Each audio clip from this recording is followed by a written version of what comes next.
Puji nama Tuhan, Shalom. Salam sejahtera dalam kasih Tuhan kita Yesus Kristus. Sebelum saya masuk dalam pemberitaan firman Tuhan pada saat pagi hari ini, mungkin ada yang baru pertama kali hadir.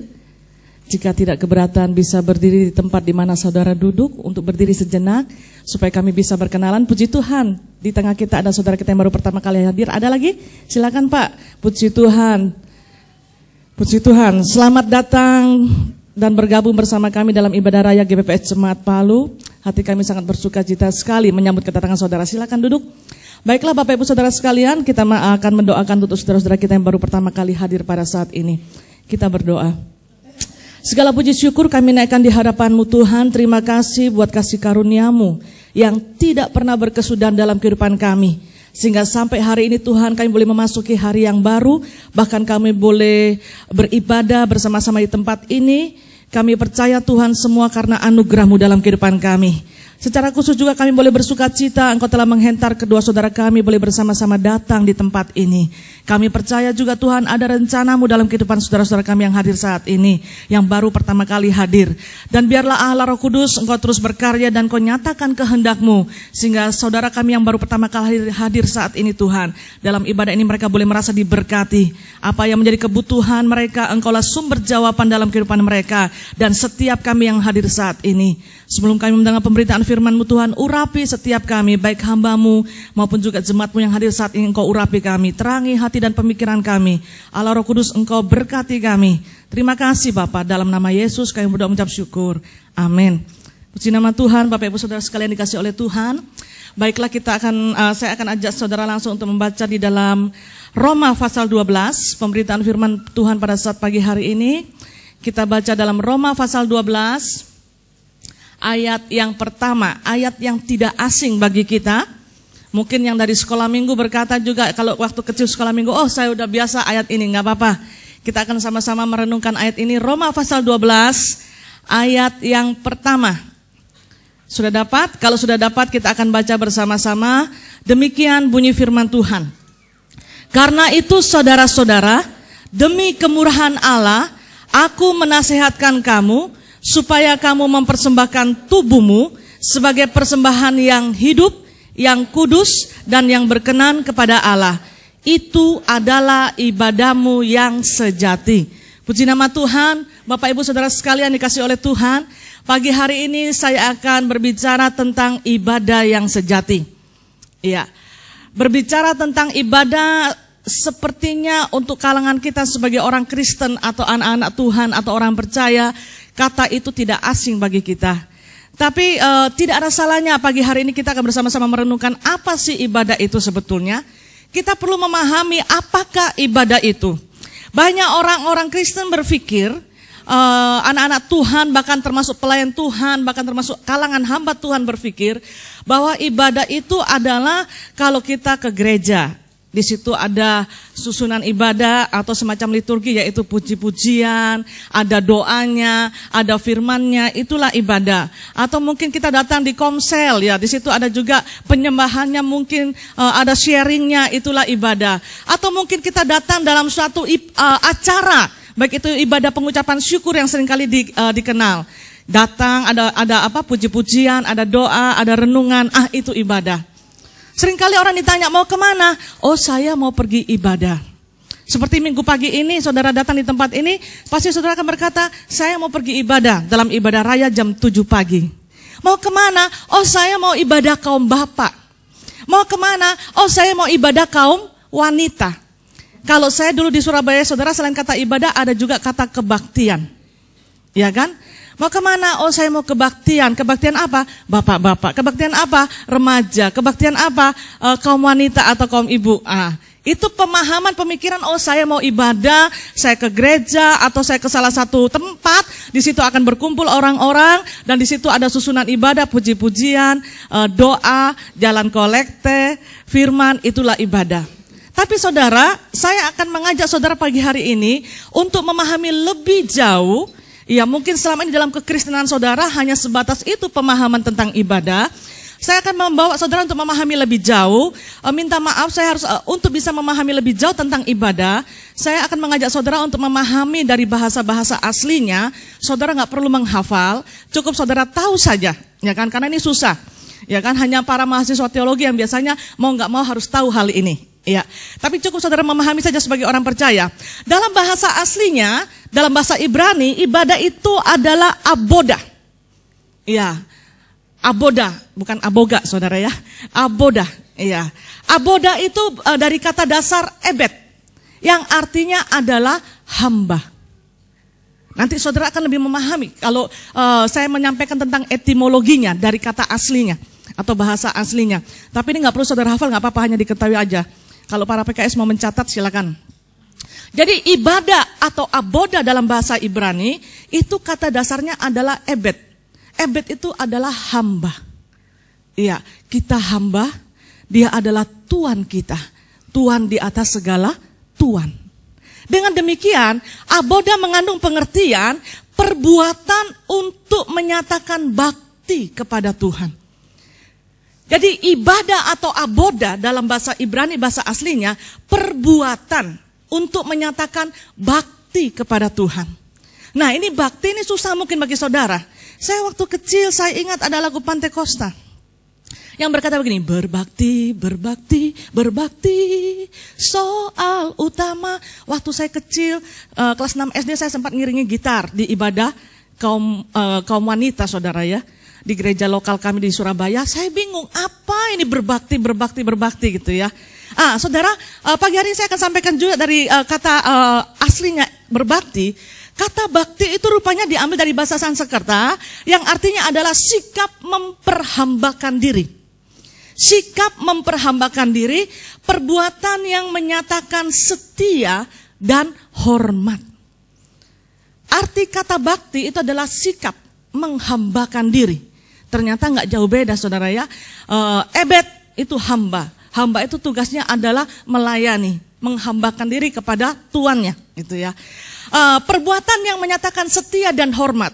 Aboda dari perjanjian lama, saudara, sampai kepada perjanjian baru juga, khususnya perjanjian lama, itu ada kurang lebih 170 kali digunakan kata aboda.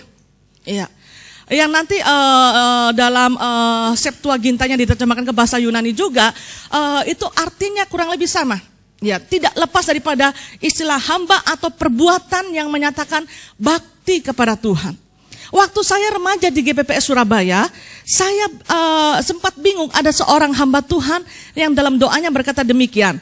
Tapi itulah awal saya mengerti arti kata berbakti. Itulah awal saya mengerti kata kebaktian.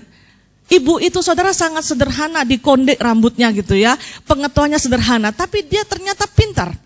Dia berdoa begini dalam doanya, Tuhan, ini di awal ibadah ini, saudara, kami datang kepadamu saat ini Tuhan. Kami datang, kami hendak berbuat bakti kepadamu Tuhan. Oh, ternyata kebaktian, berbakti itu adalah berbuat bakti kepada Tuhan. Nah, saudara, ini ya, aboda itu atau kata ibadah dalam bahasa Indonesia yang kita seringkali tahu, yang kita tahu adalah perbuatan yang menyatakan bakti kita kepada Tuhan. Nah, yang serumpun dengan bahasa Ibrani atau bahasa aslinya, kata ibadah yaitu aboda, itu adalah bahasa Arab. Di dalam bahasa Arab itu dikatakan ebdu atau abdu. Yang serupa dengan bahasa Indonesia adalah yaitu hamba Allah, hamba Tuhan. Ya, ini saudara nggak usah hafal, nggak apa-apa. Tapi ini perlu dipahami, saudara, arti kata ibadah. Karena banyak orang Kristen yang sangat mengentengkan ibadah. Akibat apa? Akibat tidak memahami apa itu ibadah. Dan seringkali kita berpikir kita sudah beribadah.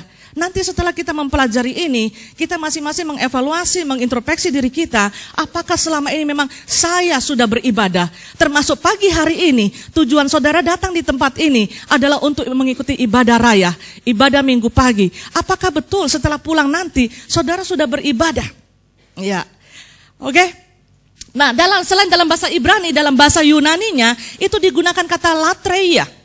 Latreia ini memberikan pengertian sikap tunduk. Sikap tunduk mencium tangan. Kita belajar dari sepupu kita, saudara. Sepupu kita ini kalau kepada setiap otoritas yang ada, penghormatannya luar biasa. Penghormatannya, otoritas yang secara fisik penghormatannya luar biasa. Jarang mereka itu tidak salim, ya kan? Ayo salim dulu, salim. Kadang-kala dijidat, kadang-kala dicium, begitu kan? Mau kemana-mana salim. Kita punya anak-anak yang di dalam Tuhan nggak pernah diajarkan seperti itu. Kadang-kala dalam hal etika juga nggak terlalu ditekankan. Tapi kalau dari sepupu kita, itu sangat ditekankan. Penghormatan itu sangat ditekankan. Apalagi kepada Allah Subhanahu wa Ta'alanya. Iya. Nah, saudara yang dikasih oleh Tuhan, arti latreia dalam bahasa Yunani, yang ibadah itu adalah sikap tunduk, mencium tangan, tanda hormat, tanda mengasihi. Hal ini menunjukkan sikap hormat dan kasih dari seorang hamba, kita sebagai hamba, kepada Tuhan, yaitu Tuhan di atas segala Tuhan, yaitu Tuhan kita Yesus Kristus. Nah, saudara, dengan demikian, kalau kita dapat simpulkan, ibadah yang sejati itu adalah hidup kita ini, ya, tidak tunggu mati, selama hidup yang dipersembahkan, hidup yang diabdikan kepada Tuhan. Jadi kita harus sadar dulu untuk beribadah. Kita sebagai orang percaya, setiap kali kita beribadah, dalam ibadah kita, apakah betul-betul kita menyadari bahwa saya dan saudara adalah hamba. Dia adalah Tuhan di atas segala Tuhan. Nah, saudara, ibadah yang sejati, hidup yang dipersembahkan, hidup yang diabdikan kepada Tuhan ini, bukan hanya pada saat di gereja. Yang seringkali mau kemana? Saya mau ibadah. Dia kira karena ada jadwal kebaktian ibadah kaum remaja atau kaum muda, dia mulai angkat Alkitabnya, atau sekarang sudah canggih kan di BB, di handphone, di notebooknya dan sebagainya. Udah saya mau ibadah. Kenapa? Karena dia mau ke gereja. Itu pemahamannya tentang ibadah. Ibadah bukan hanya ke gereja, saudara, tapi itu adalah dalam keseharian kita. Paulus berkata dalam Roma 12 ayat 1 yang sudah kita baca tadi, ada baiknya saya kembali bacakan, saya tekankan ya. Dikatakan, karena itu saudara-saudara, demi kemurahan Allah, aku menasehatkan kamu. Ini perkataan Paulus kepada jemaat di Roma. Supaya kamu mempersembahkan tubuhmu sebagai persembahan yang hidup. Maka dikatakan ibadah yang sejati adalah hidup yang dipersembahkan, hidup yang diabdikan kepada Tuhan. Sebagai persembahan yang hidup, yang kudus, dan yang berkenan kepada Allah. Itu adalah ibadahmu yang sejati. Kenapa Paulus berkata, supaya kamu mempersembahkan tubuhmu. Supaya kamu mempersembahkan tubuhmu. Yang dimaksud saudara, tubuhmu itu adalah kehadiran kita di tengah dunia ini sebagai orang percaya melalui pikiran, perkataan, dan perbuatan kita yang semuanya itu terjadi dan terungkap lewat beberapa bagian tubuh kita ini. Ya kan? Kehadiran kita lewat pikiran, perkataan, perbuatan yang itu terungkap dan terjadi lewat anggota-anggota tubuh kita ini. Persembahkanlah tubuhmu sebagai persembahan yang hidup, kudus, dan berkenan. Itu adalah ibadahmu yang sejati. Ibadah yang sejati adalah hidup yang dipersembahkan, hidup yang diabdikan kepada Tuhan. Itu bukan hanya saat di gereja, tapi dalam hidup sehari-hari. Kalau saya katakan bukan hanya di gereja, berarti dua-duanya berlaku loh saudara ya. Saya nggak berkata ibadah yang sejati tidak di gereja. Kalau tidak berarti hanya salah satu ini yang sehari-hari. Kalau saya katakan ibadah yang sejati adalah hidup yang dipersembahkan, hidup yang diabdikan. Mungkin lebih enak diabdikan, saudara bisa memahami. Karena kata diabdikan itu tidak lepas daripada kita adalah sebagai abdi Allah. Kita adalah sebagai hamba Allah. Kita adalah sebagai pelayan Allah, pelayan Tuhan. Hidup yang diabdikan kepada Tuhan. Bukan pada saat ibadah rutin yang ada di jadwal gereja kita. Tetapi dalam keseharian, berarti dua-duanya. Ya, dalam keseharian. Baik, karena dua-duanya mungkin kita pelajari dulu yang pertama. Dalam keseharian. Bagaimana kita menyatakan ibadah kita dalam keseharian kita? Yaitu melalui sikap hidup kita sebagai hamba. Sikap hidup kita sebagai pelayan. Sikap hidup kita sebagai abdi Tuhan. Bagaimana itu? Itu menyangkut mengenai tabiat, perbuatan, karakter kita, atau pola pikir kita yang ditujukan secara utuh, nggak setengah-setengah saudara, secara utuh semuanya itu ditujukan kepada Tuhan. Dalam keseharian saudara, 24 jam, dari kita bangun tidur sampai kita mau tidur, dan selama kita tidur pun kita tetap melakukan suatu ibadah kepada Tuhan. Karena kita adalah hamba. Hidup kita persembahkan, hidup kita abdikan sepenuhnya kepada Tuhan. Ini dulu saudara pahami, dalam keseharian. Contoh konkret, ada baiknya apa yang dikatakan oleh Mazmur Asaf mengenai ibadah yang sejati. Dari Roma 12 ayat yang pertama tadi saudara, ternyata ada diperjelas dalam salah satu kitab kita. Kita baca dalam Mazmur pasal 50.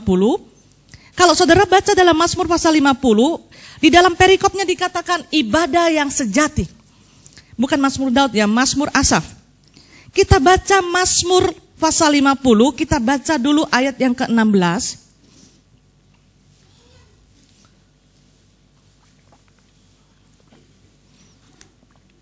Mazmur 50 ayat yang ke-16 sampai dengan ayat yang ke-20.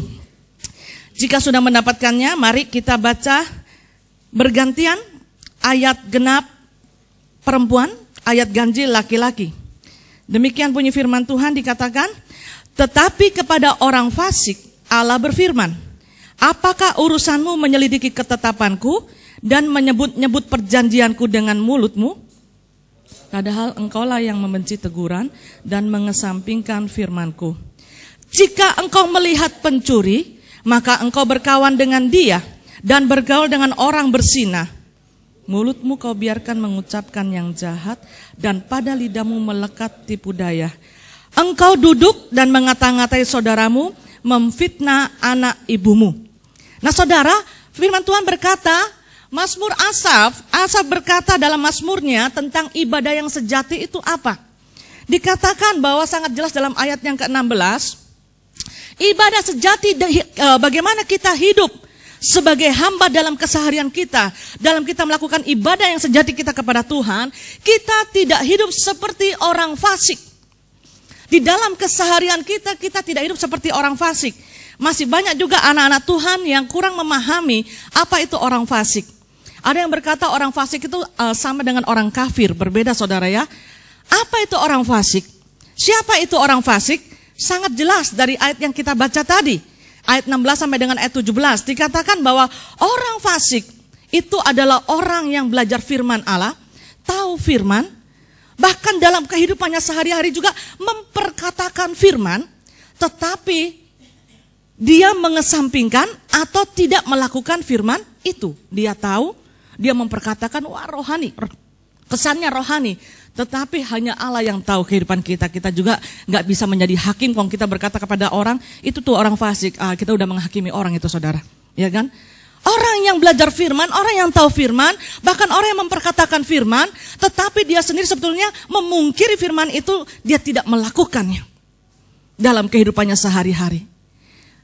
Allah tidak menghendaki kita menjadi orang fasik. Seperti yang dikatakan dalam Mazmur tadi kita baca, orang fasik yaitu orang yang belajar firman, memperkatakan firman, tapi dia sendiri mengesampingkan firman. Tuhan marah itu saudara, engkau memperkatakan firman, tapi engkau sendiri juga yang mengesampingkan firmanku. Orang fasik adalah orang yang berkawan dengan pencuri. Dia tahu firman, dia memperkatakan firman, berkawan. Saudara, firman Tuhan juga mengatakan pergaulan yang buruk akan merusak kebiasaan yang baik. Kalau kita semula bukan pencuri, tapi kalau kita sering bergaul dengan pencuri, itu tidak menutup kemungkinan lama-lama juga akan jadi, ya. Saudara, waktu saya remaja, berbicara pencuri ini bukan hanya sekedar sengaja mencuri begitu ya. Saya waktu remaja, saya aktivis di Surabaya. Remaja dengan kaum muda digabung ya, SMP SMA digabung. Saya aktivis. Saudara, kami pelayan Tuhan, seringkali saya bagikan kepada remaja, sangat militan dengan Tuhan. Gereja kami kecil, masuk di kampung begitu ya. Tetapi saudara, dengan gereja yang kecil cuma ukuran 5 atau 4 kali berapa begitu, lantai 2, itu kalau ibadah penuh sampai di luar. Bahkan saudara yang datang juga yang bermobil-mobil dari berbagai arah datang. Kenapa? Karena militansinya itu pengurus. Iya. Padahal kalau mereka mau datang ke gereja yang besar-besar dan nyaman itu banyak, tapi mereka senang gitu ya. Jiwa-jiwa baru itu bisa konsisten gitu, bisa merasa betah dan sebagainya. Nah, kami para pengurus itu bergaul akrab. Saya suatu saat menemukan, wah saya harus menjauhkan diri dari orang ini. Ada sekitar 2-3 orang. Kenapa? Kami akrab sama-sama pelayan Tuhan. Tapi saya tahu ada ragi yang tidak bagus. Dan nanti lama-lama saya akan terseret dengan pola pikir mereka. Kenapa saya harus menjauhkan diri saudara? Saya tetap berrelationship baik dengan mereka, tapi saya tidak sepaham dan tidak sependapat dengan pola pikir mereka. Ingat tadi, sikap hidup sebagai hamba ibadah, sikap hidup sebagai hamba, sebagai abdi Tuhan, sebagai pelayan Tuhan, itu menyangkut mengenai tabiat, karakter, perbuatan, pola pikir. Kalau saya bergaul terus, lama-lama pola pikir saya ini bisa terganti begitu ya. Dari beberapa orang mereka itu berkata, mereka berusaha menyebarkan ragi dengan berkata, untuk apa kita tertib kasih persepuluhan? Toh kita punya pemimpin juga sudah cukup diberkati, ya kan, dan sebagainya. Ya banyak perkataan-perkataan miring tentang persepuluhan begitu. Sehingga ada beberapa teman kami, termasuk yang bukan pelayan Tuhan, yang jemaat, tak ikut dengan pola pikirnya. Perpuluhan mereka tetap ada. Kami baku lomba ya gitu. Dalam hal ketaatan kami berusaha taat. Militansi waktu pengurus pemuda remaja di Surabaya itu cukup bagus dari kami bersama itu saudara. Masalah persepuluhan juga tertib. Nah, pada saat itu beberapa teman juga sempat terpengaruh. Persepuluhan tetap ada, tapi dipakai untuk pelayanan yang lain. Karena dia berkata, kalau saya berkata dia satu, ya berarti ada lebih dari satu gitu ya.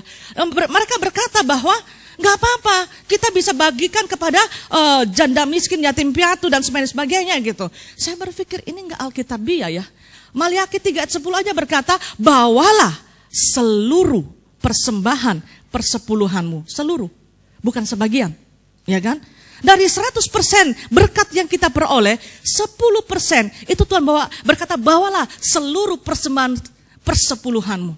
Tapi dia berkata, nggak apa-apa, nggak usah dikembalikan, bahkan bukan di gereja kita berikan kepada hamba Tuhan yang membutuhkan, kita berikan kepada ibu janda yang membutuhkan, karena kami tempoh hari lebih banyak juga berperan di janda-janda, membagikan sembako dan sebagainya begitu ya. Nah, jadi saya melihat banyak yang sudah mulai terpengaruh dengan pola pikirnya. Itu yang saya ingat ayat dikatakan pergaulan yang buruk akan merusak kebiasaan yang baik. Padahal ini adalah sesama pelayan Tuhan. Sepertinya rohani saudara. Sepertinya rohani. Tapi apa yang dikatakan, dia sendiri memperkatakan firman, tapi dia juga menentangnya. Begitu. Ada banyak hal, tapi rohani. Iya, tapi rohani. Nah jadi saudara, dikatakan orang fasik itu adalah orang juga yang berkawan. Sudah tahu hal itu gak benar, tapi dia suka berkawan. Saya ingat Bapak Gembala juga berapa kali berkata, kalau kita tahu orang itu kikir, dan kita bergaul dengan orang yang kikir, lama-lama kita akan menjadi kikir juga. Jadi ada juga yang mengatakan, pergi, lari, tinggalkan gitu kan. Nah saudara, orang fasik adalah orang yang memperkatakan firman, orang yang belajar firman, tapi dia juga mengesampingkan, yang secara tidak langsung juga dia memungkirinya. Di antaranya berkawan dengan pencuri. Ya mungkin kita nggak pernah nyuri, tapi berbicara tentang itu tadi saya teringat sebetulnya anak-anak Tuhan tanpa disadari banyak juga yang berperan sebagai pencuri. Kenapa saudara? Dalam hal persepuluhan itu milik Tuhan. Saya berkata kepada teman-teman saya itu, saya berkata, walaupun mereka tidak suka, kalau saya pribadi, waktu itu saya kan sebagai orang percaya, masih SMP waktu itu, kalau saya pribadi, saya nggak pernah pusing. Firman Tuhan hanya mengatakan kepada kita setiap orang percaya untuk menyerahkan persepuluhan kita ke dalam perbendaharaan rumah Tuhan. Apa yang mau diperbuat oleh hamba Tuhan itu tersebut, ingat, masing-masing kita mempertanggungjawabkan diri kita di hadapan Tuhan. Itu. Yang penting tugasku, kewajibanku, bagianku sudah aku lakukan dan Tuhan sudah melihat itu. Apa yang mereka mau bikin, mereka juga yang berurusan dengan Tuhan. Di dalam kita memberikan sesuatu untuk Tuhan, untuk pekerjaannya saudara, yang penting Tuhan yang tahu. Dan untuk selanjutnya jangan, kalau tidak hilang kita punya upah. hilang kita punya upah. Tidak pernah diperhitungkan oleh Tuhan. Apalagi yang saya paling takut sejak saya remaja, waktu saya mulai belajar rutin baca Alkitab, jangan pernah mengusik orang yang kuurapi. Tuhan tahu kalau hamba Tuhan itu gak berkenan, Tuhan gak akan pakai, Tuhan sendiri yang kasih tumbang. Tapi kalau hamba Tuhan itu masih dipakai, berarti Tuhan masih berkenan pakai, Tuhan masih mengurapi hamba Tuhan itu. Kalau kita berani meleter, kita berani menceritakan seorang hamba Tuhan, mungkin hamba Tuhan itu gak dengar, tapi Tuhan yang tersinggung. Saudara ingat kisah Miriam Harun yang berkata-kata tentang siapa? Musa? Musa gak tahu. Tapi Tuhan yang maha tahu, Tuhan yang tersinggung karena mereka mengusik orang yang dia urapi. Padahal hanya baca cerita, saudara. Dan itu memang benar. Kenapa ya Tuhan masih pakai itu Musa? Padahal dia kawin dengan perempuan Kusi. Secara gak langsung Miriam dengan Harun merasa dirinya jauh lebih baik daripada Musa. Padahal secara realita Musa dipakai oleh Tuhan secara luar biasa walaupun Harun itu kakak. Kalau Tuhan itu maha tahu, saudara, kalau Tuhan tidak berkenan dengan orang itu, Tuhan sendiri yang kasih tumbang. Tanpa campur tangan kita. Karena kita tidak maha tahu, Tuhan yang maha tahu. Pada saat itu, apa yang terjadi dengan Miriam dan Harun? Terjadi apa? Kusta. Kusta itu bagi bangsa Israel adalah penyakit aib. Penyakit yang memalukan. Dan saya menyaksikan saudara, rekan-rekan saya, ya secara hati pedih, sampai sekarang sulit kehidupannya. Kenapa? Dia suka meleter, pelayan Tuhan, waktu kami masih remaja dan pemuda. Dan saya menemukan kebenaran firman, orang yang berani mengusik orang yang diurapi Tuhan, ya itu Tuhan tidak akan pernah memberkati. Yeremia 29 ayat 11 tidak akan pernah terjadi. Engkau akan menjadi kepala dan bukan ekor, tidak akan pernah terjadi. Saya sudah menyaksikan sejak saya remaja, setelah saya tahu firman dengan jelas, ya sampai sekarang saya menyaksikan orang yang tidak cinta Tuhan, yang terlebih mengata-ngatai otoritasnya. Saudara, saya berkata demikian bukan merupakan intimidasi karena saya adalah hamba Tuhan. Enggak, saya berbicara ini waktu itu saya belum jadi hamba Tuhan. Saya remaja, saya jemaat di gereja itu, saya pelayan Tuhan di gereja itu.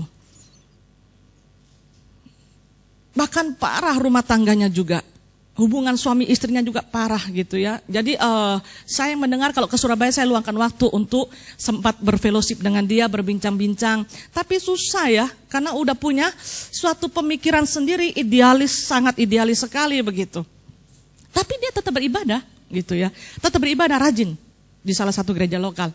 Nah saudara, selanjutnya, orang fasik adalah orang yang mereka dalam keseharian tahu firman, tahu hal itu gak berkenan, tapi dia juga suka bergaul dengan orang yang bersinah. Berikutnya juga dikatakan mulutnya mengucapkan yang jahat. Ya, suka berkata-kata yang menyakitkan kepada orang lain. Jahat, baik itu secara terang-terangan maupun tidak terang-terangan. Lidahnya melekat tipu daya. Wah, A bisa jadi B, bisa jadi C, C bisa jadi D. Oh, kadang-kala suka mengadu domba tanpa disadari dan sebagainya. Ya, meleter sana sini. Suka mengata-ngatai orang lain. Orang Jawa bilang suka ngerasani. Saudara, saya dari kecil gak suka bergaul dengan orang yang suka ngerasani. Iya. Saya waktu kecil itu saudara di Surabaya tinggal di salah satu kampung gitu ya. Kami istilahkan kampung karena masuk lorong. Tetangganya baku deka-deka gitu.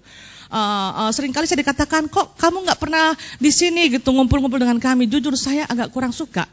Bukan tapi secara hati saya jujur gak ada sejahteranya. Duduk aja dengan mereka, terus mereka ngomongin si A, si B, si C, nanti orang lewat diomongin dan sebagainya. Kayaknya sejahtera hilang begitu. Jadi gak ketemu gitu rohnya. Jadi saudara, inilah kehidupan dalam keseharian daripada orang fasik. Dia tahu firman, dia belajar firman, mungkin juga dia adalah pelayanan atau sebagai pelayan Tuhan. Tetapi dalam kenyataan kesehariannya ini Tuhan yang tahu. Kita gak bisa menghakimi orang lain dengan mengatakan dia adalah orang fasik gitu ya. Tapi ini salah satunya di antara beberapa bagian kehidupan kita dalam keseharian. Nah selain itu saudara, ibadah yang sejati itu akan nampak dalam kehidupan sehari-hari. Sikap hidup sebagai hamba, sebagai abdi, sebagai pelayan Tuhan. Di antaranya adalah menerima. Dalam keseharian kita menerima dan melaksanakan kodrat. Karena ini gak lepas saudara. Kenapa saya katakan menerima dulu, gak langsung melaksanakan kodrat? Karena banyak pribadi-pribadi yang masih belum bisa menerima kodratnya. Kodratnya sebagai seorang perempuan. Kodratnya sebagai seorang laki-laki. Allah nggak pernah menciptakan jenis kelamin yang ketiga, saudara. Allah menciptakan hanya 2 jenis kelamin, yaitu laki-laki dan perempuan. Iya. Jadi yang tomboy-tomboy itu dia nggak bisa menerima kodratnya. Yang balenda-lenda itu juga dia nggak bisa menerima kodratnya. Padahal bentuk ibadah kita lewat sikap hidup kita sebagai hamba. Hamba itu hanya taat, saudara. Tuannya berkata apa, tuannya memberlakukan apa, dia akan taat. Gitu. Dalam keseharian, menerima kodratnya. Banyak ibu-ibu yang susah juga, para wanita, para perempuan susah menerima kodratnya sebagai perempuan. Enak ya jadi laki-laki, kalau kita perempuan susah. Statement ini, perkataan ini tanpa disadari, dia sudah belum bisa menerima kodratnya. Harusnya aku bersyukur menjadi seorang perempuan. Ya, kalau dalam seminar perempuan ini dibahas lebih spesifik, lebih bagus, saudara ya. Dan udah pernah dibahas kenapa bersyukur menjadi seorang perempuan, ya kan? I am a woman, gitu. Saya adalah seorang perempuan. Menerima kodratnya diantaranya adalah, saya tidak berlama-lama karena waktu, penundukan seorang istri kepada suami, itu merupakan salah satu juga ibadah kita kepada Tuhan. Nggak tunggu di gereja, saudara. Ibadah itu adalah juga dalam keseharian kita. Sikap hidup kita sebagai hamba, sebagai abdi. Yang menyangkut apa, saudara? Tabiat, karakter, perbuatan, pola pikir, yang semuanya secara utuh kita persembahkan kepada Tuhan kita. Tuhan kita di atas segala Tuhan. Penundukan diri seorang istri, kalau bicara penundukan diri ini, saudara, ngomongnya gampang. Tapi para istri kalau boleh jujur, tidak mudah. Kita sih sabar-sabar Kak Lea, tapi enak aja masa kita perempuan jadi keset, harus mengalah terus. Jadi keset itu enak kok, saudara, diinjak-injak sakit-sakit enak gitu. Ya kan? Oh, sekarang kan emansipasi perempuan.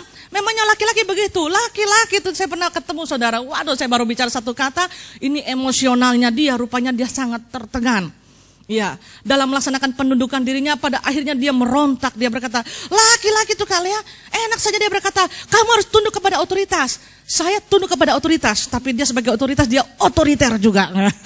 Ya kan gitu. Makanya ada tema, saudara, otoritas atau otoriter. Itu penting untuk camp laki-laki. Ya kan gitu. Saudara yang dikasih oleh Tuhan, penundukan diri kita sebagai istri, itu merupakan juga suatu ibadah.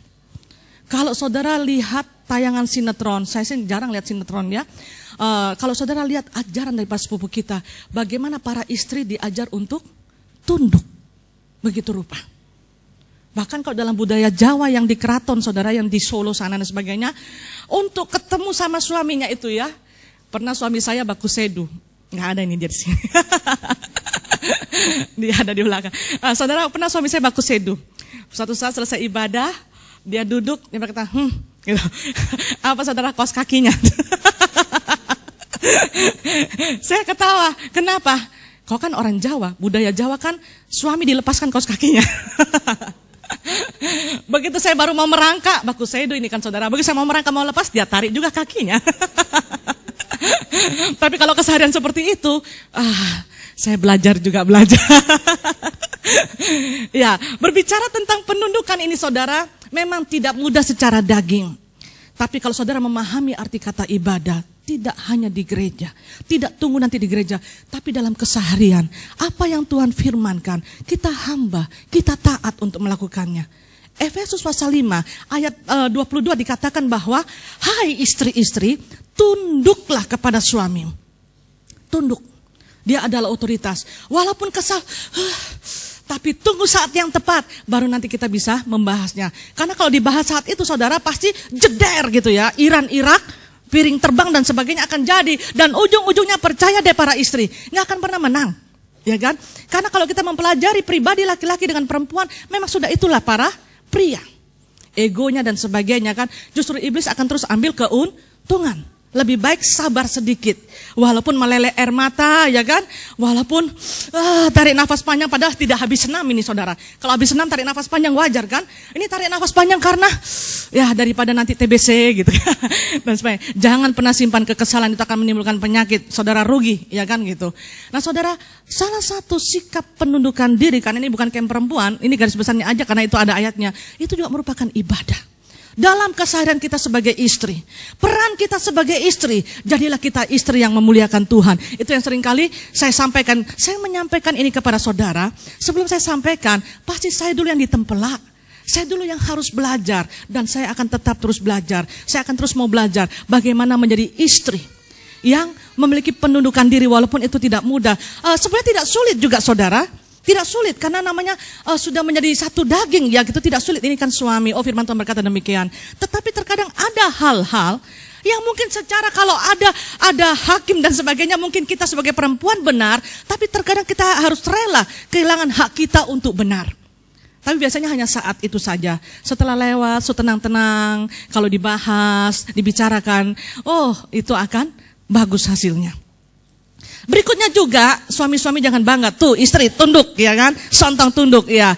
Firman Tuhan juga berkata dalam ayat yang ke-25 dalam Efesus 5. Hai suami-suami, kasihilah istrimu. Ya, rupanya dalam keseharian juga sebagai seorang suami, bagaimana bisa menjadi suami yang melakukan Tuhan? Itu adalah ibadahmu yang sejati kepada Tuhan. Peran suami adalah mengasihi. Dari saya bujang, saya single, sampai saya berumah tangga. Dalam pelayanan konseling yang ada baik by phone maupun juga tatap muka saudara, berapa banyak istri-istri yang merasa luka dengan perkataan daripada suaminya. Bodoh kau, permisi bicara. Di saat suami marah juga sempat mengeluarkan kata-kata yang tidak bagus. Dasar perempuan pelacur, dasar ini. Saudara, walaupun itu dalam emosional yang disampaikan oleh suaminya, dia ngerti. Sambil meleleh air mata dia berkata, suamiku gak seperti itu biasanya. Saya tahu dia emosi. Tapi perkataannya itu selalu terngiang dan itu membuat saya tertekan dan saya sakit. Sementara istri itu cerita seperti itu, saudara, meleleh air matanya. Tekanannya begitu luar biasa. Karena apa? Perkataan yang kasar. Perkataan yang tajam. Ya, secara hukum firman saya tetap mengajarkan, Ibu, hukum firman tetap mengatakan kita harus mengampuni. Saya mengampuni, tetapi kenapa itu selalu? Nah saudara, memang proses pengampunan bukan berarti langsung hilang dengan sendirinya itu permasalahan. Di saat itu muncul, dan karena iblis itu kan pendakwa, iblis itu kan berusaha untuk munculkan, untuk kita memiliki kebencian, kejengkelan, maka kita harus lawan hal itu. Dan kita katakan dalam nama Yesus, aku mengampuni orang tersebut. Dan kita katakan dalam nama Yesus, orang tersebut mengasihi aku, suamiku mengasihi aku.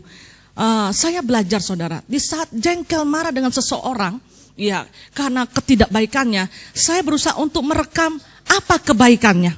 Sehingga dengan demikian kejengkelan itu lama-lama akan sirna, begitu ya. Ingat saja kebaikannya.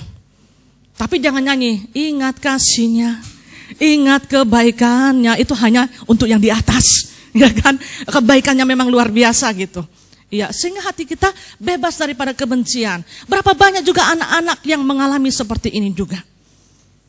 Kembali kepada peran suami, melaksanakan tugas sebagai suami, sebagai kepala rumah tangga yang harus mengayomi, mengasihi, menjadi imam dalam keluarga bagi istri dan anak. Nah, saudara, itu merupakan suatu ibadah. Tidak tunggu nanti di gereja, suami baru merasa saya adalah suami. Ayo, bangun anak-anak, ayo, nggak boleh terlambat. Oh, saya kalau ke gereja nggak bisa terlambat anak-anakku, nggak boleh bolos sekolah minggu. Bukan cuman itu saudara. Kalau saya berkata bukan itu berarti include, itu termasuk. Tapi yang itu kan hanya dalam satu minggu berapa kali. Sedangkan keseharian ini yang paling penting. Seperti doa ibu tadi yang saya berkata, sangat sederhana. Tuhan, kami mau berbuat bakti kepadamu. Berbuat bakti kepada Tuhan dalam keseharian kita. Dengan melaksanakan kodratnya masing-masing. Berbicara kodrat, saudara, tidak hanya laki perempuan, suami istri. Kalau kita sebagai seorang karyawan, kodrat kita sebagai seorang karyawan. Kalau kita sebagai majikan, kodrat kita sebagai pemimpin, sebagai majikan. Nah, itu kalau mau dibahas luas. Ya kan, ini hanya garis besarnya ada. Demikian juga anak-anak. Dalam kodratnya sebagai anak, dia punya otoritas.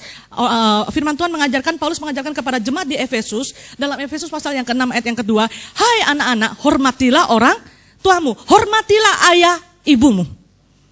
Siapapun dia, nggak ada koma, saudara, titik. Ya kan? Kita ada anak yang bapaknya masuk penjara. Anak pelajar ini sempat konseling dengan saya. Kalea, bagaimana saya mau menghormati dia? Dari kecil saya nggak pernah dipelihara oleh dia. Sekarang dia masuk penjara, kami yang dipersulit. Harus besuk, dia minta ini kepada mama saya larang mama saya, jangan diurus mak dan sebagainya. Saya tetap berkata, firman Tuhan hanya mengajarkan, hormati ayah ibumu. Kau baca ayat ini, titik, tidak ada koma, hanya di saat dia baik, hanya di saat dia care dengan kamu. Enggak. Tapi firman Tuhan tetap mengajarkan, hormati ayahmu. Dia adalah penjahat, kalian pengedar narkoba, sehingga dia masuk di lembaga dan sebagainya. Kita hormat, tapi kita tidak kompromi dengan dosanya. Hormat tetap hormat. Karena dia adalah otoritas. Tidak ada bapakmu, tidak pernah lahir kamu. Waktu itu dia SMP, saya berkata, kamu tahu pelajaran biologi kan?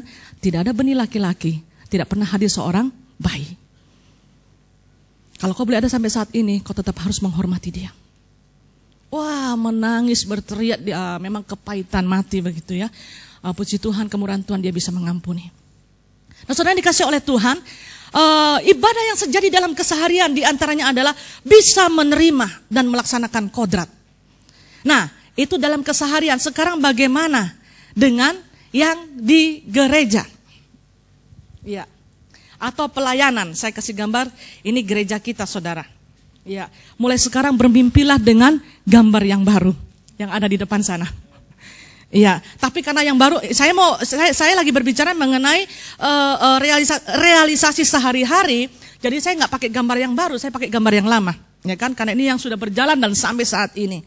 Nah, saudara, di gereja, ibadah kita selain dalam keseharian, sekarang di gereja dan pelayanan bagaimana? Berbicara mengenai on time. Suka terlambat. Saudara, saya mau tanya kepada saudara, ibadah raya kita kalau minggu pagi jam berapa? Jam 7. Kalau malam? Jam 7. Saudara berangkat dari rumah jam berapa?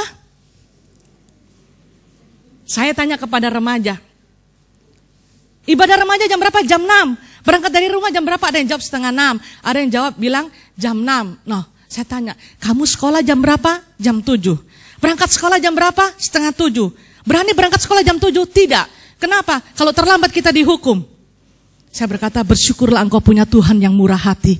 Tapi perhatikan, jangan anggap Tuhan itu murahan. Betul, saudara?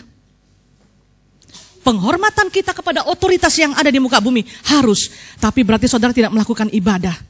Kalau kita menghormati otoritas yang ada di bumi, itu harusnya ditujukan kepada yang di atas. Itulah ibadah kita. Apapun yang kamu perbuat, perbuatlah dengan segenap hatimu. Hanya seperti untuk Tuhan. Kalau saya menghormati orang tua saya menghormati otoritas saya, itu saya tujukan kepada Tuhan. Dan itu akan bisa konsisten. Dan dalam segala aspek kehidupan kita. Saya bertanya kepada anak remaja, kenapa? Kalau untuk sekolah kamu gak berani terlambat, hanya takut dihukum? Hanya takut nilaimu jelek? Ini kalau sekolah nilai, saudara ya gitu. Hanya takut gak naik kelas? Gak salah itu, saudara, gak salah ya kan gitu. Ketertiban gak salah. Tapi pertanyaannya, kenapa kalau untuk ke gereja kamu seenaknya sendiri? Saudara, jangan anggap Tuhan itu gak tersinggung loh. Mari kita baca Mazmur 50 ayat 21b. Mazmur 50 ayat 21b. Ini masih seputar ibadah sejati. Asaf berkata Mazmur 50 ayat 21b, yang akan dikatakan itulah yang engkau lakukan, yang perbuatan orang fasik tadi. Berikutnya, dikatakan engkau menyangka bahwa aku ini sederajat dengan engkau. Aku akan menghukum engkau dan membawa perkara ini ke hadapanmu. 22, perhatikanlah ini, hai kamu yang melupakan Allah, supaya jangan aku menerkam dan tidak ada yang melepaskan. Allah marah, saudara. Namun aku menghukum engkau. Engkau menganggap aku sederajat. Kalau saudara punya penghormatan yang luar biasa kepada Tuhan, melebihi daripada otoritas yang ada di muka bumi ini, dan yang memang seharusnya harus demikian penghormatan kita kepada Tuhan, saya yakin tidak ada jemaat GPPS Palu, tidak ada orang percaya yang menyangkut ibadah yang sudah sangat jelas mau ke gereja, ya kan? Sudah sangat jelas berarti mau beribadah, gitu. Begitu ya, untuk datang seenaknya dan sebagainya. Saudara, berarti hati ini belum mencintai Tuhan. hati ini belum mengasihi Tuhan dengan sepenuhnya. Hati ini belum ada penghormatan kepada Tuhan. Hati ini belum menyadari bahwa kita adalah hamba. Dia adalah Tuhan kita. Kenapa? Mana ada orang melakukan penghormatan kepada otoritas atau tuannya datang dengan seenaknya? Nggak ada, saudara. Nggak ada. Saya belajar, ya. Saya belajar, saudara, sejak remaja saya memiliki prinsip hidup tidak suka terlambat. Kecuali sesuatu lain hal yang tidak bisa dihindari, saya katakan di sini, saudara, suka terlambat. Saya nggak bilang terlambat, karena setiap orang pasti akan pernah terlambat, betul nggak? Tapi kalau suka terlambat, berarti itu adalah perbuatan yang dilakukan dengan sengaja, karena tidak ada manajemen, tidak ada pengaturan. Saya kalau menyangkut yang vertikal, saya tidak mau terlambat. Kalau ke pesta saya boleh terlambat, karena itu pesta, saudara, cuma datang makan dan menghargai, menghormati sesama kita.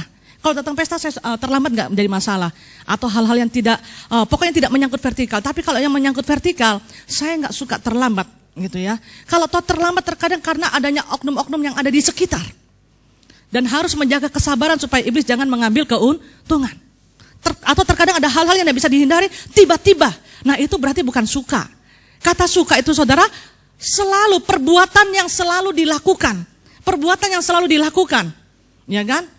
Ada yang berkata begini, nanti kalau ini so datang, berarti so boleh disimpan jo itu kantong kolekte. Amplop kolekte berarti so penutup. Berarti orang so tahu, berarti selalu suka terlambat. Iya, suka terlambat. Saya bertanya kepada dewasa muda. Materi ini pernah saya bawakan berseri di Dewasa Muda, tapi ini saya gabungkan jadi satu untuk menjadi satu materi.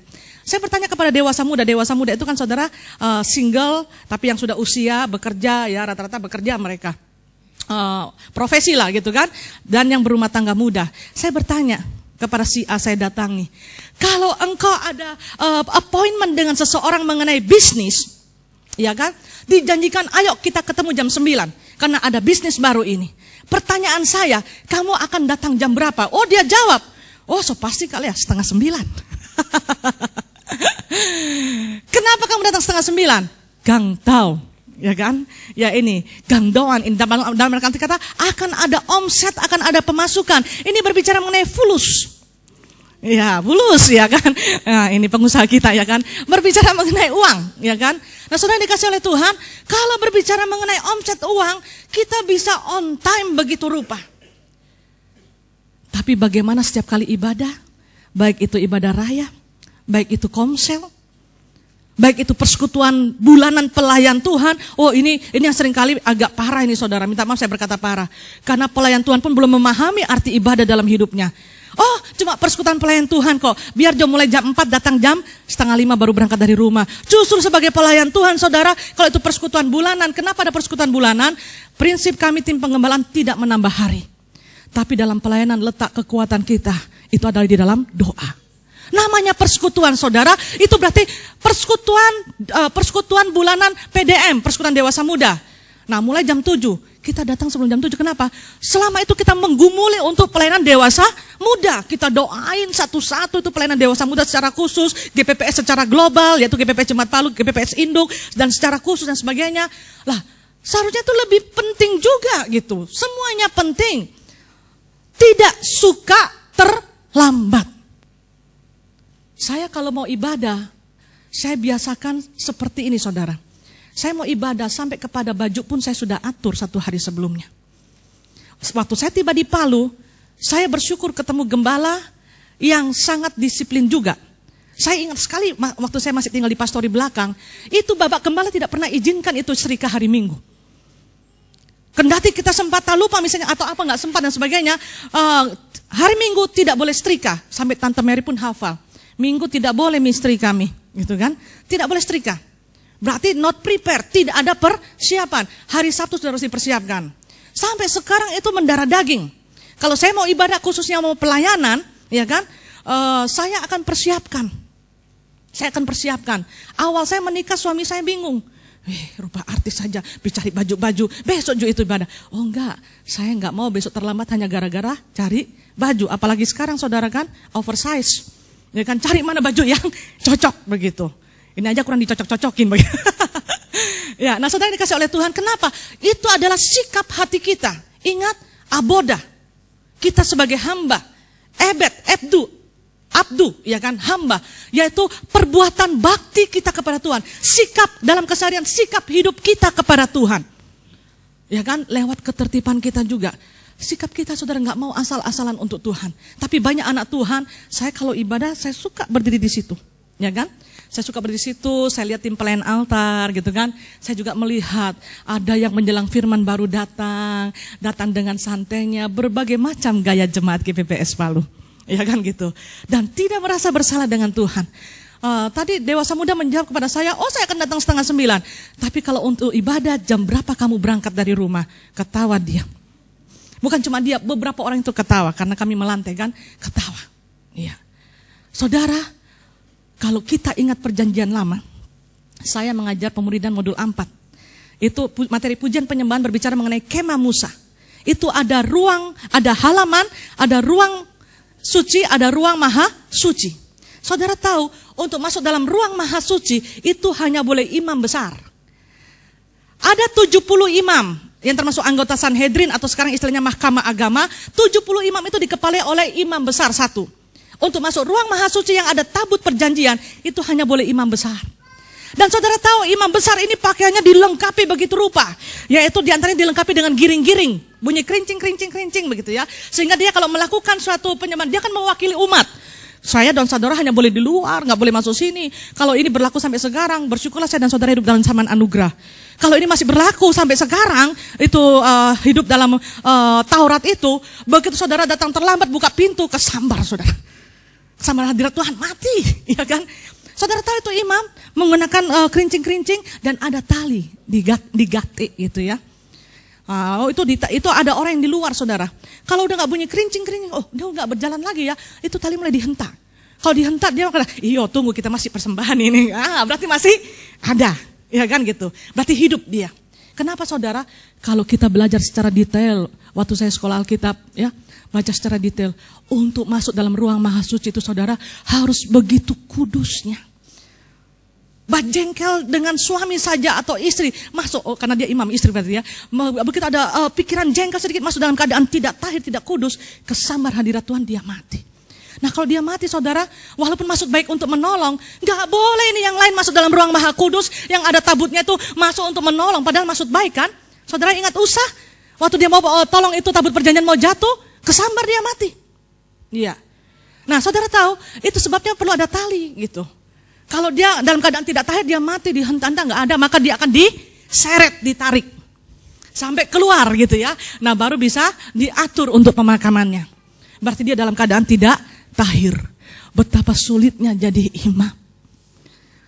Dan betapa kudusnya Tuhan kita, dan betapa Tuhan itu menunjukkan, aku adalah Tuhan Allahmu. Tapi kita sekarang enggak kan? Enak sekali. Jam 7 ibadah, bangun jam 6, jam setengah 7 ukur pas, cari baju, ya kan? Setelah itu berangkat jam 7 dari rumah. Padahal Palu ini dekat saudara, dekat sekali, enggak ada halangan untuk terlambat ibadah. Kalau Surabaya udah mulai gede, kalau Jakarta udah lebih lah kita putar-putar gitu kan? Terus datang masuk ibadah, masih puji-pujian kok, ya kan? Aduh, saya kalau mempelajari ini firman saya melihat, syukur ya kita yang hidup dalam zaman anugerah, kalau tidak kesambar ini. Kalau di modul 4 sangat dikenal itu istilah saudara, kesambar itu ya kan. Tuhan kita murah hati, tapi jangan jadikan dia Allah yang murahan dalam hidup saudara. Dalam hidup kita. Suka terlambat, penghormatan kepada Tuhan tidak ada. Saudara, tidak ada orang yang tidak pernah terlambat. Saya pun terkadang terlambat. Kenapa? Karena sikon. Iya kan? Tapi sesungguhnya saya nggak suka terlambat. Bisa tanya kepada orang yang satu rumah dengan saya. Ya kan? Saya kalau udah terlambat, udah gelisah sekali gitu. Saya sudah atur, begitu rupa sudah diatur dari malam dan sebagainya. Seperti ini tadi juga, sudah diatur dari malam dan sebagainya. Ada saja kendala. Sehingga harus sabar gitu ya, sehingga iblis tidak ambil keuntungan. Karena saya punya schedule, paling lambat 6:30 sudah harus start dari rumah. Tiba di sini hanya 10 menit. Apalagi kalau pagi kadang-kadang tidak sampai 10 menit. Gitu kan? Sehingga sebelum pelayan altar naik, saya sudah ada. Begitu. Saya standby, saya lihat, saya perhatikan sekitar gereja gitu dan sebagainya. Kenapa saudara? Kita belajar. kita ini hamba, dia adalah Tuhan, memberikan yang terbaik, mengabdikan hidup kita kepada Tuhan. Terus berikutnya saudara, memuji Tuhan seenaknya. Berapa banyak anak-anak Tuhan tidak ada penghormatan yang begitu rupa kepada tuannya. Padahal arti kata ibadah saudara itu adalah sikap hormat. Sikap hormat kepada Tuhan kita. Tuhan di atas segala Tuhan. Di atas segala otoritas yang ada. Coba kalau saudara ketemu majikan. Yang karyawan nih, kalau ketemu majikan. Baru majikan di atas satu lettingnya. Pimpinan di atas satu letting. Belum pimpinan yang paling di atas. Kalau ketemu yang paling atas, oh selamat pagi Pak. Pagi Bu. Ya pagi Bu. Pagi mari. Ada yang perlu dibantu Bu gitu. Ini enggak anak-anak Tuhan kalau memuji Tuhan seenaknya aja saudara.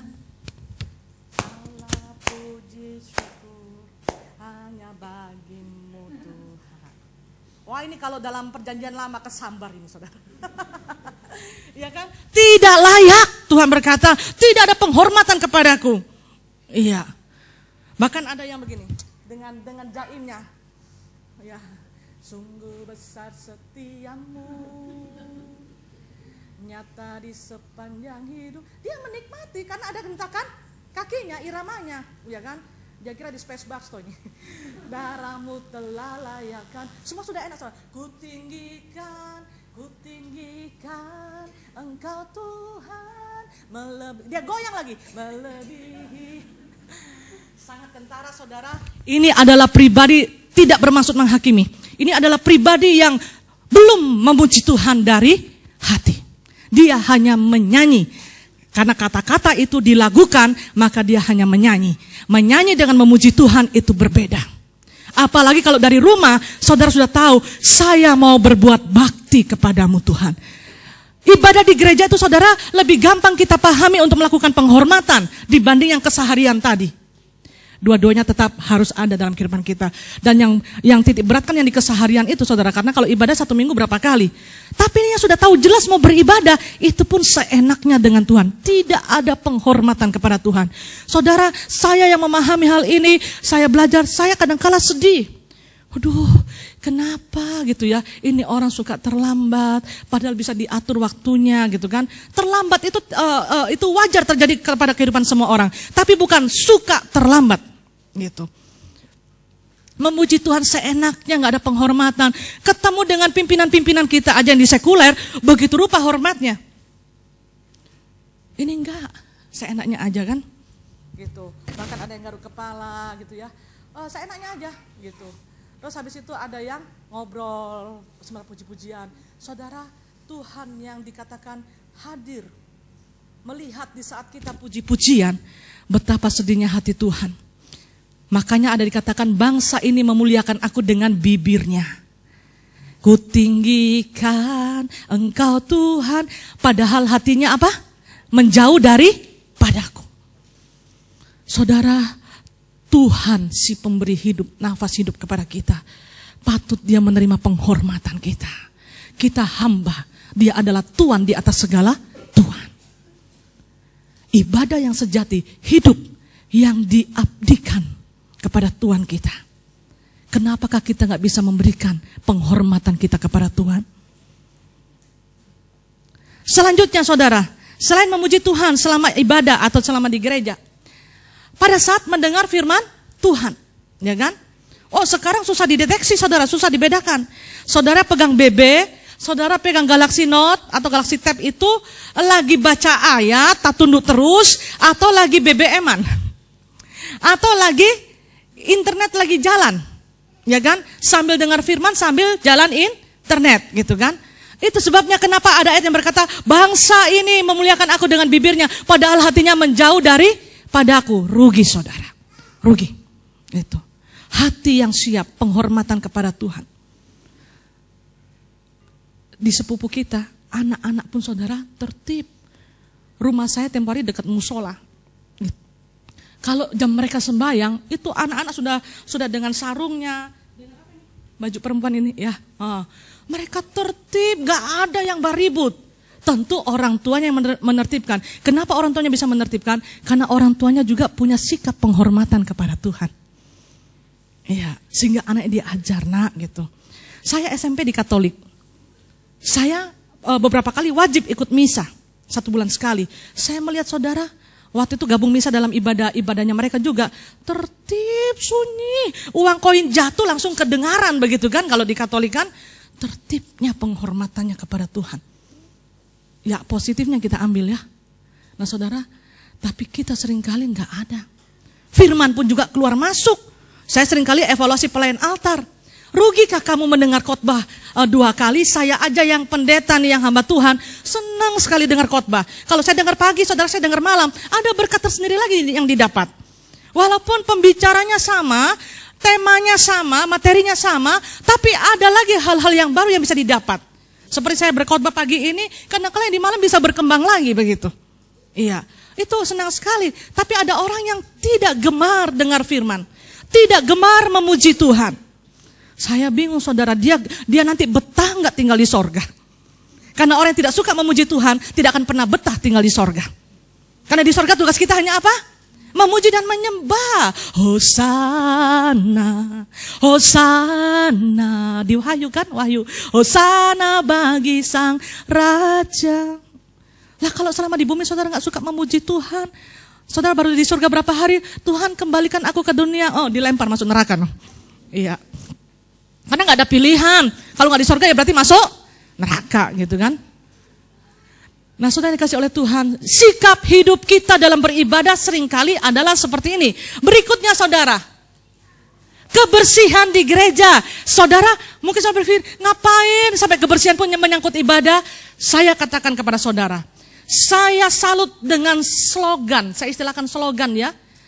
Waktu saya SD, saya sekolah di negeri di Surabaya.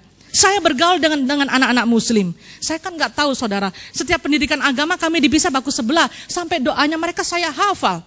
Saya ikuti karena, kenapa? Ini keteladan tidak baik. Guru agama Kristen kami suka terlambat. Sementara yang sepupu kita di sebelah sudah mulai berdoa.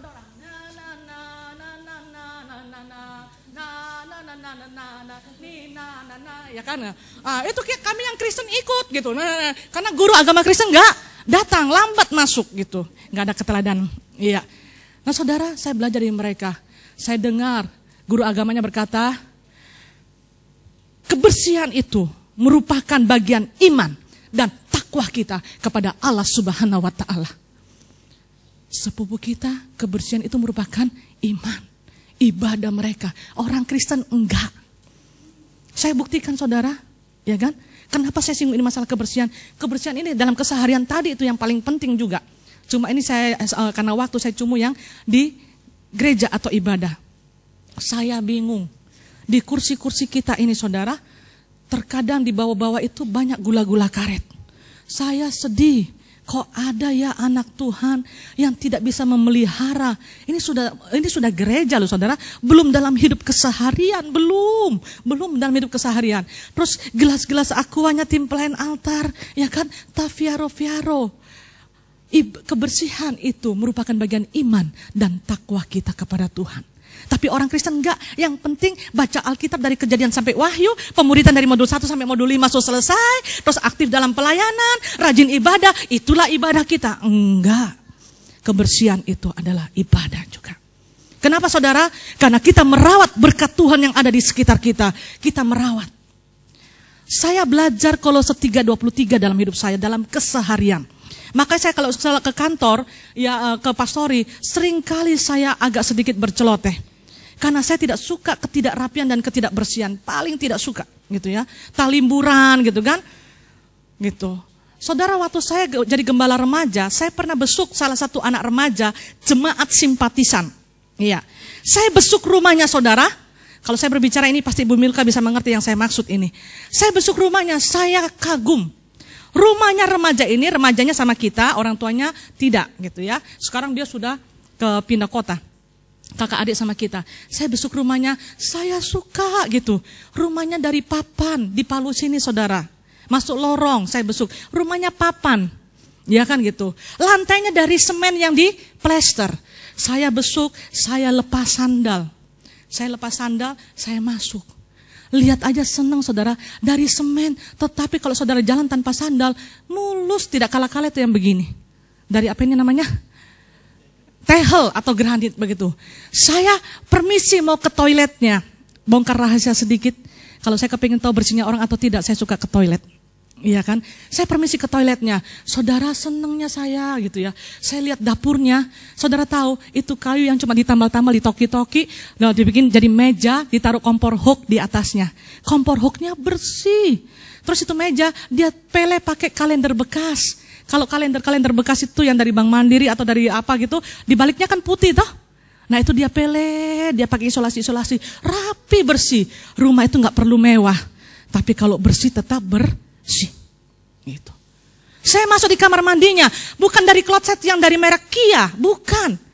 Atau merek apa lagi tuh yang terkenal itu? Hammer ya. Itu enggak, saudara. Dari plesteran yang dibentuk kloset itu, cor-coran. Tapi bersih, saudara, tas semir-semir tidak ada permisi bicara. Bersih. Saya lihat di gantungannya tidak ada kelelawar dan paniki yang tak gantung di situ, enggak ada. Iya. Orang ini dalam kesehariannya, dia tahu kepada siapa dia melakukan.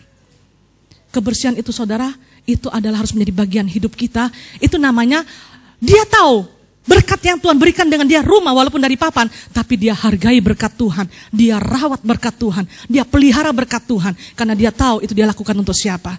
Saya belajar juga dalam keseharian seperti itu, saudara. Apa yang ada di sekitar saya tahu. Tuhan gak kelihatan, saya gak bisa peluk Tuhan. Tapi saya bisa membuktikan kasih saya kepada Tuhan lewat apa yang ada di sekitar saya. Termasuk berkat-berkat yang Tuhan beri, kita harus rawat.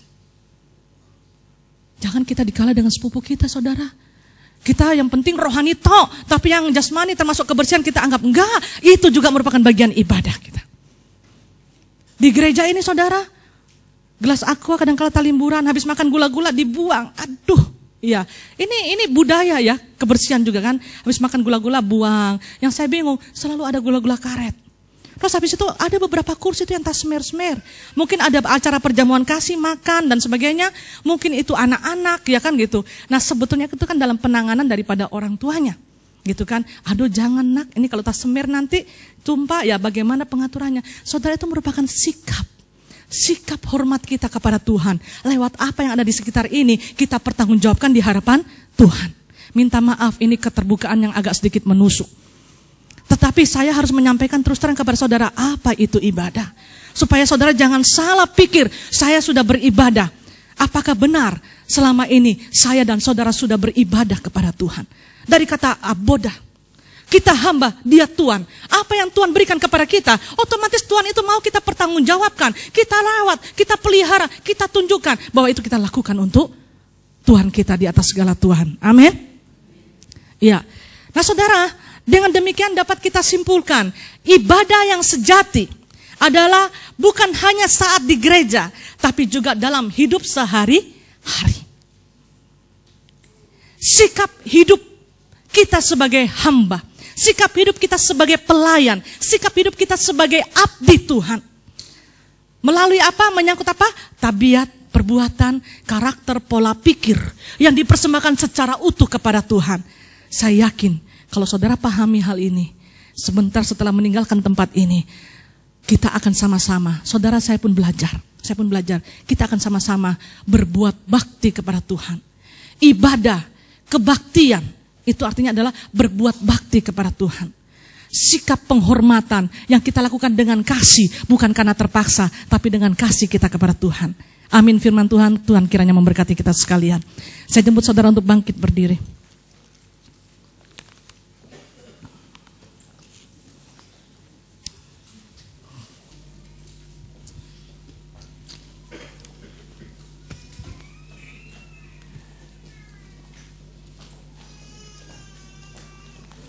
Saya jemput sekalian kita bangkit berdiri.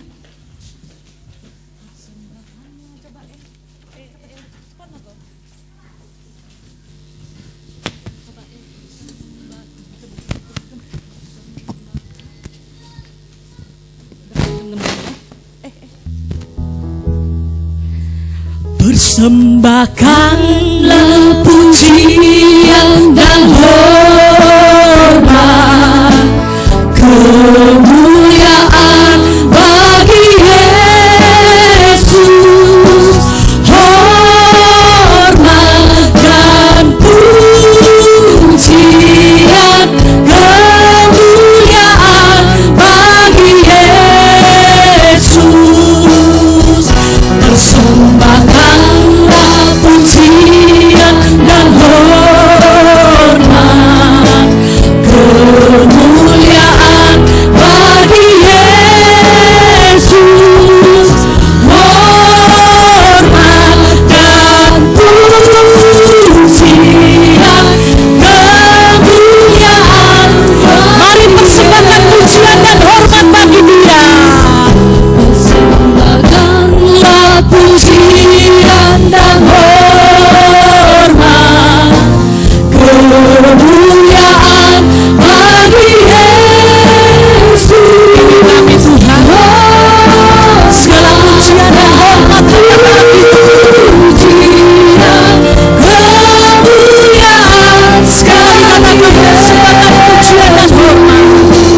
meteraikan firman-Mu kepada setiap kami saat ini Tuhan. Amin, Tuhan. Kami mengucap syukur kalau Engkau boleh menegur kami, itu bukti Engkau masih mengasihi kami. Engkau menyatakan kasih-Mu lewat anugerah-Mu berupa waktu, sehingga masih ada kesempatan kepada kami Tuhan, untuk kami boleh memperbaharui kehidupan kami secara khusus Tuhan. Ampuni kami jika selama ini penghormatan kami kepadamu kurang Tuhan. Yes. Kami kurang menghormati-Mu Tuhan. Ampuni kami Tuhan jika pemahaman kami tentang ibadah selama ini adalah kurang tepat. Ampuni kami Tuhan jika selama ini kami asal-asalan dengan Engkau. Ampuni kami Tuhan jika kami belum bisa menomorsatukan Engkau dalam hidup kami. Biarlah Tuhan Allah Roh Kudus Engkau tolong kami. Amin. Mampukan kami menjadi pelaku-pelaku firman-Mu. Amin. Sehingga Tuhan dalam keseharian kami tetap menjadikan Engkau Tuhan kami. Amin. Tuhan di atas segala Tuhan. Amin. Sehingga segala penghormatan Engkau layak menerima penghormatan kami. Amin. Engkau layak menerima pengagungan kami Tuhan. Lewat segala aspek kehidupan kami, sikap hidup kami, tabiat kami, perbuatan kami, karakter kami, pola pikir kami, semuanya kami persembahkan hanya untuk Engkau Tuhan. Amin. Terima kasih Bapa. Kami tahu iblis tidak tinggal diam Tuhan. Mungkin saat ini Tuhan iblis berusaha melancarkan serangan baliknya. Di saat kami berusaha mengambil komitmen di hadapan-Mu, apapun juga Tuhan bentuk serangan balik pada si jahat, kuasanya kami ikat, patahkan, hancurkan dalam nama Tuhan Yesus Kristus. Dalam nama Yesus, kiranya Engkau membawa kami Tuhan senantiasa hidup berkemenangan bersama dengan Engkau. Amin. Terima kasih Bapa. Dalam nama Yesus, saat ini juga Tuhan, kami akan membawa persembahan kami. Engkau memberkati tangan-tangan yang menabur pada saat ini Tuhan. Ya, Karena itulah kebenaran firman-Mu. Barang siapa yang menabur pasti akan menuai. Amin. Kembalikan berkat-Mu berlipat kali ganda Tuhan. Amin. Di dalam nama Tuhan Yesus Kristus, kami berdoa mengucap syukur. Amin.